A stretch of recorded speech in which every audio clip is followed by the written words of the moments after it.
Hi crocheters, in this video I'm going to show you how to sew the limbs and the hair onto your Silas the Sloth.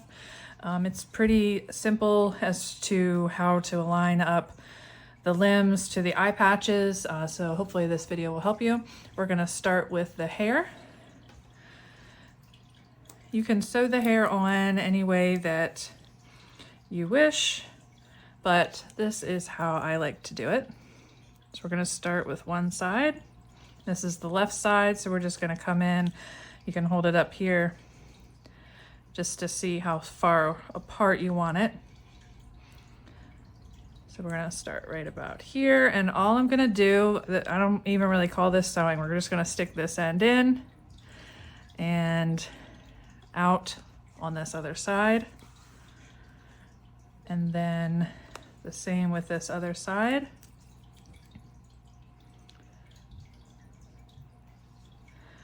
And just place it on this other side over here.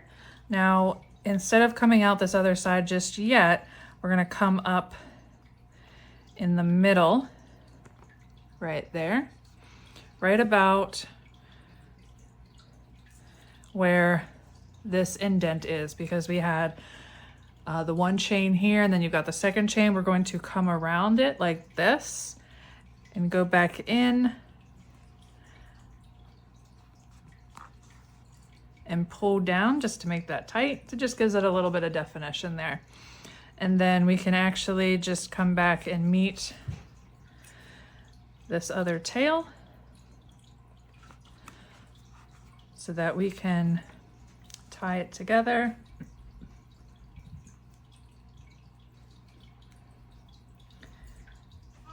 And stick that back into the head. There we go.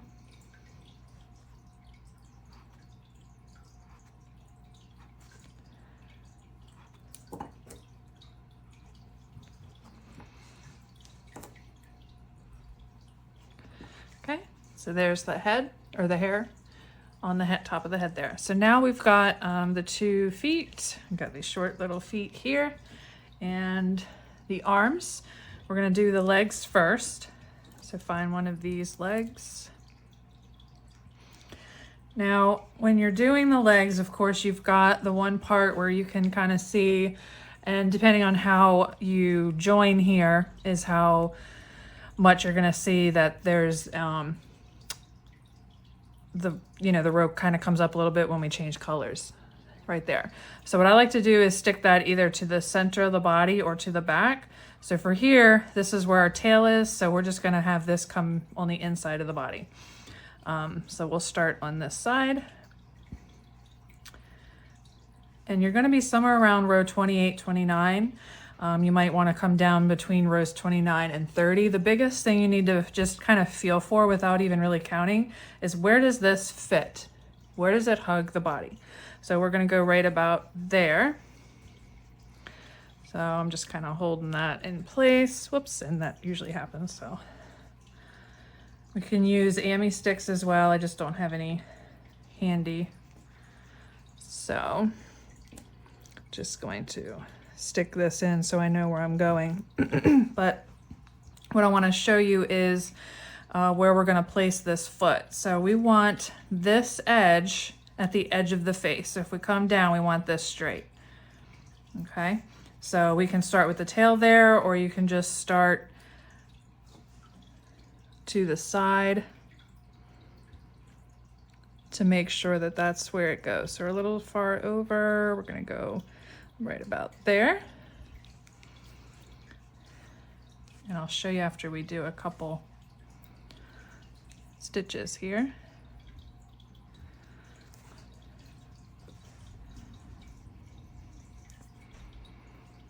That we're still lined up. The biggest thing, if you're not perfectly lined up where I'm saying to be, whatever you feel looks the best, as long as it's even on both sides. That's, of course, the most important part. Okay, so after a few stitches, you want to make sure that you're still where you want to be. So right there, we can see that we're still in line with the side of the face for our leg, and it's still hugging very well, so we can keep going. It's a lot easier to stop halfway through and pull out the rest, you know, to start over if you need to, versus doing that after you've finished the whole leg. So just kind of stop in the middle just to make sure you're still lined up. This foot keeps rolling in my way. Let's see here. Got one more to go. What I like to do on this side is to actually come underneath. This helps form the leg to the body a little bit. Now for the legs, you can crochet them into the body. The only problem with that with this pattern is that you're going to be crocheting it upside down, so the legs will stick out more. I usually come to the other end here again and just weave in another stitch just to secure it a little bit better. And we're actually going to go in the direction of the back so that we can tie it to the other leg when we get him on there. So they are going to stick out just a little bit until the sloth gets, you know, more used and played with. But since we're crocheting this from the top to the bottom, when we put the leg on, if you were to crochet that into the body, it would be sticking out more like this. So that's why I say to sew the foot on. It's pretty easy to get it lined up, so you shouldn't have any problems. So we're just going to do the exact same thing to the other foot.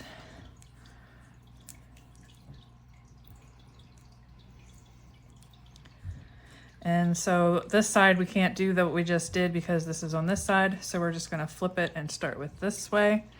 And we're just going to find, I think we're right about here. So we're going to do one just to make sure. And it's still hugging that side. We are coming down from the face here, so that is centered. So we'll keep going.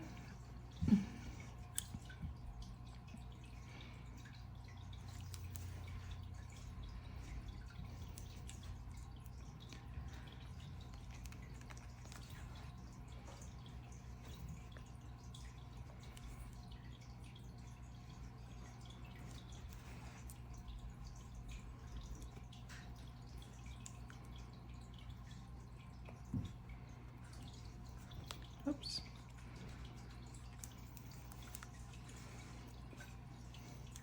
Each time I'm pulling it pretty tight just to keep that leg snug on there.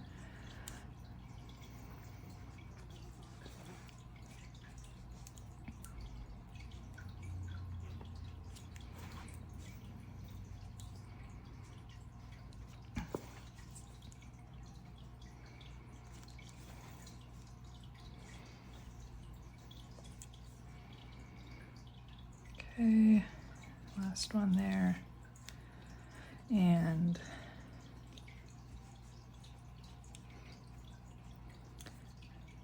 okay, so pull that tight. I'm going to come over here and grab this other side because this, I'm kind of picky about how the limb's attached on each side, and it's a little bit loose looking right there. So we're just going to pick up this end here.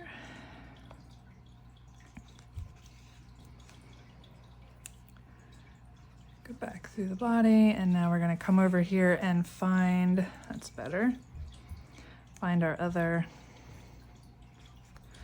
tail.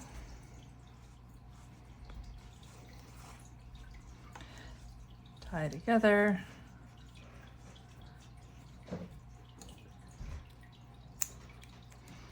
And put back in the body.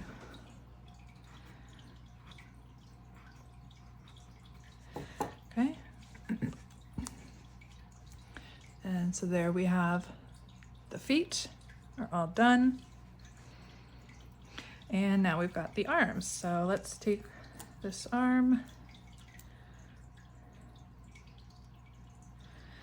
And so the arms are going to go on at a diagonal. And again, we've got our dividing area here where we change colors, and our tail on this side. So this one's very easy to just keep on the inner side of the body. So what we want here is for it to look like this.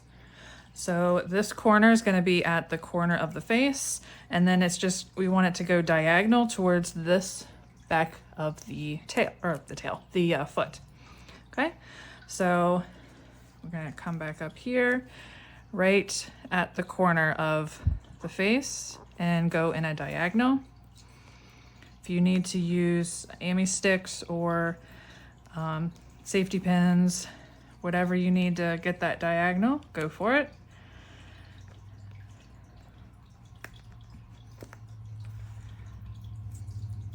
I like to do a couple stitches and then look and make sure that we're still going in the right direction, but your work is naturally creating this line for you to follow.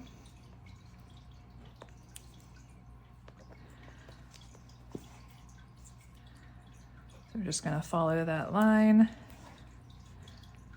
Okay, and we'll come back here, and you just want it to rest against the foot there. So we're going to keep going.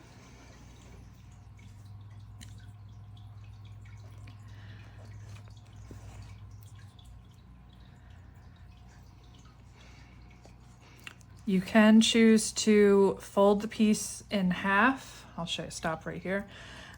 Instead of fastening off here like we did, you can fold this together and crochet a few stitches across there and then sew to the body. That is up to you. I don't call for that for this pattern because I didn't like the look of it as much as leaving it open. But you can certainly do that if you prefer.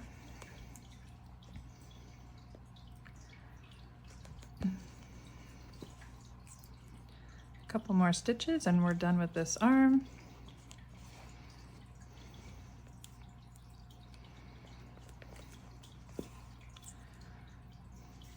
I'm not a big fan of sewing, just like the next person, but with this pattern I feel that there's not too much sewing to do and it's not a lot of guessing about where it's going to go. It's pretty straightforward. So you can at this time take your needle and come up, you know, right here on the body, and you can pull through a stitch like this, pull this through, and then put it back into the body to fasten the arms down. However, if you just want to leave it open so that you can play with the arms, you can do that too. So we're just going to leave it like this, and once when, you know, a child plays with this enough, it's going to kind of form on its own. Or if you're just looking to have it as an adult, you know, sitting somewhere, it will do that as well. So we're just going to come to the back, just like we did with the feet. And you're going to do the other arm the same exact way. This is, of course, that dividing spot I was telling you about, our tail. We can keep it inside doing it like this. And again, you're going to start with this corner at the corner of this face, and it's going to be diagonal to the back of this foot. So you would just do it the exact same way, pull the tail to the back and push it into the body. And then that is how you sew your limbs and the hair onto Silas the Sloth. If you have any questions, please let me know in the comments below.